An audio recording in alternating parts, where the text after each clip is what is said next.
Assalamualaikum warahmatullahi wabarakatuh. Perkenalkan, nama saya Muhammad Diki Herlambang dengan NIM 0580834844 dari program studi agribisnis. Pada video ini saya akan menjawab tugas satu mata kuliah dasar-dasar penyuluhan. Dalam penyuluhan pertanian, terdapat beberapa konsep penting yang perlu dipahami. Pertama, penyuluhan sebagai proses pendidikan non-formal, yaitu kegiatan belajar yang dilakukan langsung kepada petani di lapangan.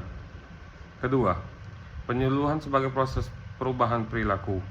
Artinya, penyuluhan bertujuan agar petani dapat mengubah cara berpikir, sikap, dan keterampilannya menjadi lebih baik.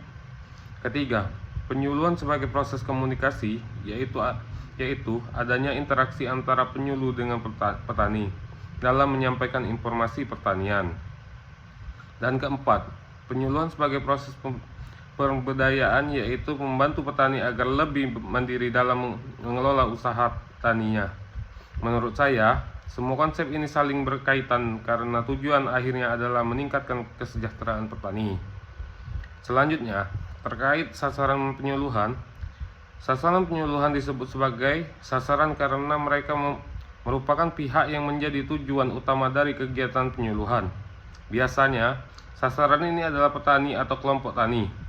Semua kegiatan penyuluhan diarahkan untuk meningkatkan pengetahuan dan keterampilan mereka.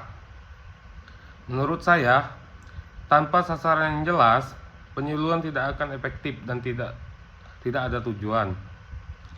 Berdasarkan pengertian di lingkungan saya, kegiatan penyuluhan yang sering dilakukan bertema peningkatan hari pertanian, khususnya tanaman padi. Materi yang diberikan biasanya terkait dengan pupuk yang tepat, pengendalian hama, serta teknik penanaman yang baik. Sasaran dari kegiatan ini adalah para petani yang tergabung dalam kelompok tani di desa. Dilihat dari sisi karakteristiknya, para petani memiliki tingkat pendidikan yang beda-beda, rata-rata dari SD sampai SMA.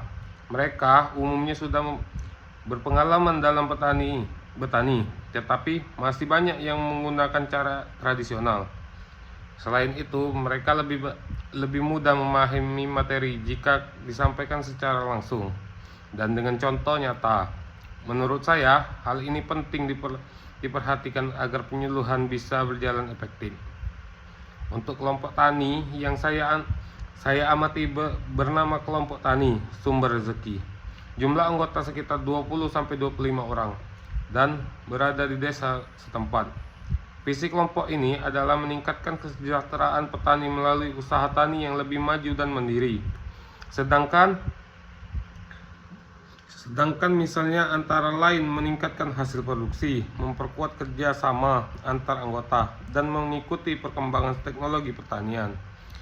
Struktur organisasinya terdiri dari ketua, sekretaris, bendahara, dan anggota.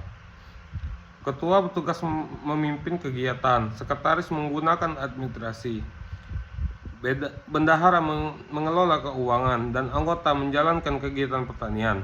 Menurut saya, kelompok tani ini sangat penting sebagai wadah kerjasama dan belajar bagi para petani. Demikian jawaban dari saya. Mohon maaf terdapat kekurangan. Saya ucapkan terima kasih. Wassalamualaikum warahmatullahi wabarakatuh.